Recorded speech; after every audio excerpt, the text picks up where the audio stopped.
Samantala, ano nga ba ang nakapaloob sa Anti-Bullying Act of 2013? Yan ang sasagutin ni Attorney JJ Atienza sa Bisig ng Batas.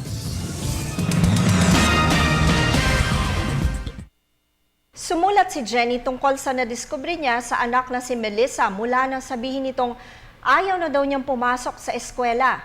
Sinabi sa kanya ni Melissa na ang kaklase nitong si Lia ay palagi na lang siyang sinasabunutan kapag sila ay nakapila.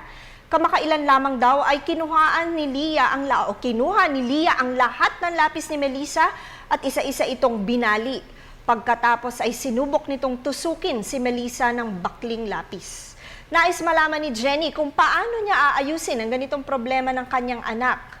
Jenny, maaari kang kumonsulta sa isang abogado na aalalay sa inyo sa pagpapatupad ng inyong remedyo sa ilalim ng Republic Act No. 10627 o ang Anti-Bullying Act of 2013. Sa ilalim ng batas na ito, inaatasan ang lahat ng eskwelahan na gumawa ng mga polisiya upang ipagbawal o ihinto ang bullying sa mga paaralan. Required sa mga eskwelahan na alamin at ipatupad ang mga tamang kaparusahan sa mga bully. Kinakailangan na may mekanismo ang paaralan na imbestigahan at bigyan ng akmang administrative sanction ang magkakasala upang matigil na ito at kung paano patuloy na mapoprotektahan ang sinumang binubuli. Kung anonymous complaint man ang makuha nila, dapat nila itong bigyan pansin, subalit dapat din ay isang tabi kung ang mga ito ay false report lamang. Ang suhestyon namin ay i-report mo ang pambubuli na ginawa kay Melissa sa principal o sinumang autoridad sa eskwelahan.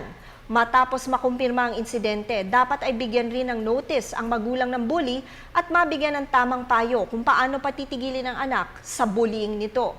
Subalit kung matagpuan sa investigasyon na ang acts of bullying na ginawa ng bata ay may kaparusahan sa ilalim ng iba pa nating batas, maaaring i-report na ito sa isang law enforcement agency upang mabigyan ng proseso at akmang parusa ang nasabing gawain.